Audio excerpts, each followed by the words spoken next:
hablar del perdón que Cristo pide de su pueblo. Amén. Un perdón con arrepentimiento. Y vamos a estar viendo personajes de la Biblia. La Biblia en este pasaje de Proverbios dice: el que encubre su pecado no prosperará. Fíjese, note bien esto, que al esconder nosotros el pecado no podemos prosperar. Mas el que lo confiesa, ¿qué dice su Biblia?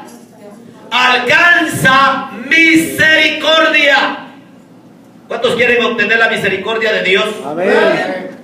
El que encubre su pecado jamás de los jamases prosperará. O sea, hermano, en estos tiempos hay mucha gente que esconde su pecado y va a la iglesia. Pero vamos a hablar de la misericordia y la gracia de Dios. Punto número 1. ¿Cómo puedo hacer yo para que el Señor se apiade de mí y tenga misericordia y me perdone?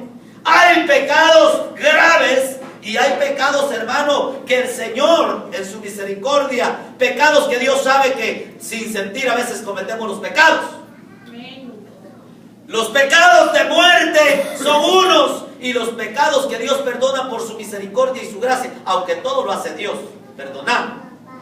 Pero el que encubre su pecado, ¿por qué este pasaje, por qué este texto dice que el que encubre su pecado jamás prosperará? Jamás de los jamases, hermano. Usted ha conocido gente que ellos tienen escondido el pecado, pero nunca lo ve prosperar espiritualmente usted. ¿Conoce gente así? Yo sí conozco mucha gente. Mucha gente, hermano, que no tiene el valor suficiente de reconocer su falta, el valor suficiente de decir: he pecado contra el cielo y contra Dios. Amén. Uno de los personajes que podemos ilustrar en esta predicación es el salmista David. Allá en el capítulo 51, un hermano que me lo lea, léanmelo, hermano Alarcón, con todo el poder. Capítulo 51, 2 versículos nada más. Oiga y note qué es el arrepentimiento. Verso 1 y 2. Ten piedad de mí, oh Dios, conforme a tu misericordia, conforme a la multitud de tus piedades, borra mis rebeliones. Lávame más y más de mi maldad y límpiame de mi pecado.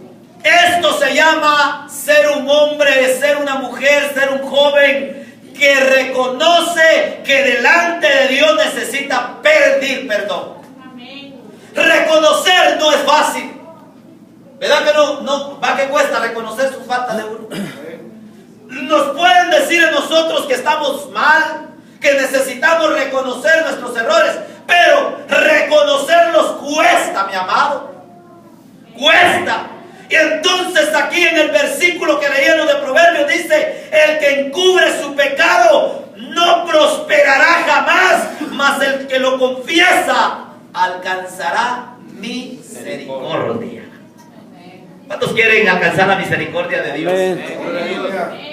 Fíjese en la Biblia. Si nos vamos a la escritura, léame San Juan capítulo 8. Vemos a una mujer ahí también, acusados por aquellos hombres, no solamente por aquellos hombres que estaban contaminados de pecado, sino que también, hermano, una mujer acusada por su propia conciencia. ¿Sabe cuál es el punto más duro y difícil, hermano? Que nuestro propio ser nos acuse de que andamos mal delante de Dios. Aquí vemos un caso de una mujer. Ya lo tiene el libro de San Juan, ¿verdad?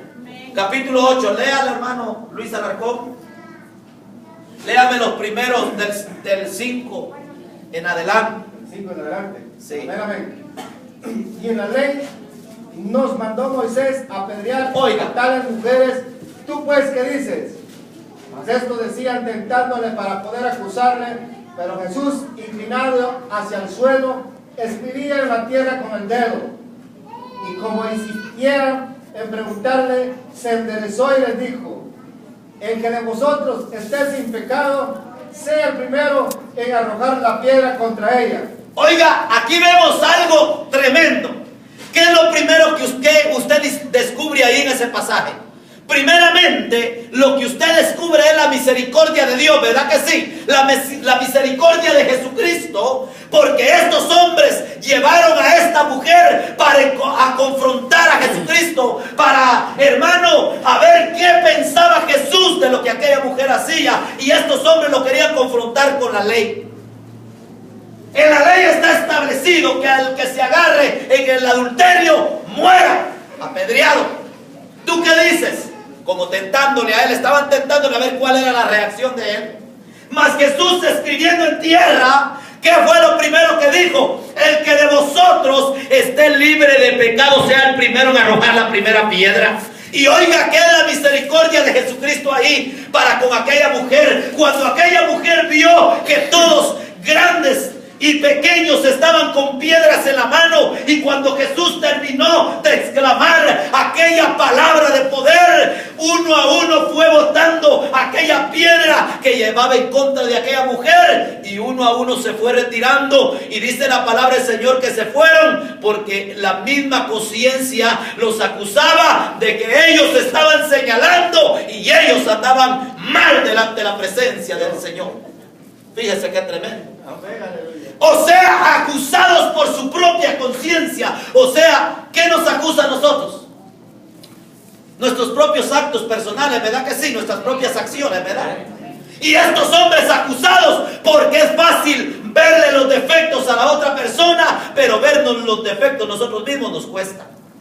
Jesús tenía que confrontarlos y decirles: ¿saben qué? Ustedes, si se pasan un examen, ustedes andan más torcidos que esta mujer, porque esta mujer, aunque públicamente lo ha hecho, ella no se ha escondido para pecar, mas ustedes la traen contra mí y vienen trayéndola hacia mí para que yo la condene.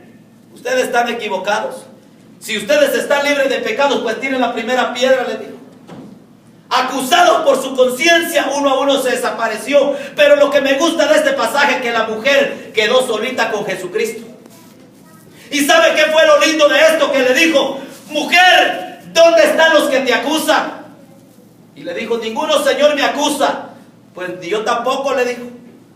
Pero le recalcó algo Jesús en este pasaje. Le dijo: yo tampoco te condeno, pero vete y no peques más. Allá en el capítulo 5 de San Juan, en su versículo 14, léamelo, hermano Alarcón. Ahí hay otro personaje que Jesús, oiga lo que le dice. Después le halló Jesús en el templo y le dijo: oiga, mira, has sido sanado, no peques más, para que no te venga alguna cosa peor. Oiga, ¿qué está diciendo aquí Jesucristo? Le está diciendo: mira, tú te sanaste, Dios te sanó, tu pecado se te fue curado, se te fue sanado, pero mira, tienes que cuidarte y no volverte para atrás, ni mucho menos fallar, porque ¿sabes qué? Te va a venir otra cosa peor que la que tenías antes. Acusados también por su propia conciencia, el hombre a veces falla y peca delante del Señor. Pero una de las cosas fundamentales son que nosotros tenemos que buscar el perdón. Y hoy el punto clave es no esconder nuestro pecado, sino que presentarlo delante de Dios para que Él tenga misericordia de nosotros. Porque el que encubre su pecado, dice el proverbista, jamás, nunca prosperará. Y sabe que la persona anda arruinada por todos los lados. La ruina espiritualmente pues es un desastre, porque el pecado destruye. No dígame muy duro. El pecado lo que hace es robarnos las bendiciones que Jesucristo nos tiene preparadas para darnos a nosotros. Entonces Satanás usa un demonio para ver cómo nos ensucia a nosotros y que encubramos ese pecado. Y una de las cosas que, si se da cuenta en la Biblia, hombres que pagaron caro por su pecado. ¿Y sabe dónde lo encuentra? Al primero, allá en el libro de los Jueces, capítulo 13, versículo 5, ahí encuentra a un personaje, a Sansón. Sansón, hermano, se le había dado poder de Jehová Dios para pelear en contra del enemigo. Pero ¿sabe qué pasó con Sansón? Lo que pasa que Sansón, ¿qué hizo con su pecado? Lo escondió, lo ocultó. Él no fue. ¿En qué parte de la Biblia encuentra usted que él instantáneamente cayendo con aquella mujer llegó a Jehová y le dijo: he pecado contra el cielo y contra ti? ¿Va que no lo encuentra usted? Si lo encuentra parado pidiendo misericordia, diciendo: muera yo y todos estos filisteos. Pero una de las cosas que enfatiza este pasaje bíblico es a que nosotros tenemos que confesar delante de Dios que necesitamos el perdón de nuestros pecados. Ciertamente una vez ya Él murió en la cruz del Calvario por sus pecados. Como nosotros, dice el apóstol Juan, el apóstol Pablo, el apóstol Pedro, ellos hablan del pecado y dice: pero ¿cómo? Dice, si nosotros siendo unas nuevas criaturas, dice, vamos a volver otra vez a ensuciarnos del pecado por el cual la sangre de Cristo nos ha limpiado. No podemos, dice Pedro, hacer la sangre de Cristo. Oiga, hermano, hacer de la sangre de Cristo cualquier cosa. Jesucristo perdona nuestros pecados, ciertamente. Él tiene misericordia y Él busca gente convertida que le diga: Señor, yo confieso delante de ti mi pecado. Sí, es gloria a Dios. La iglesia tradicional, ahí va toda la gente.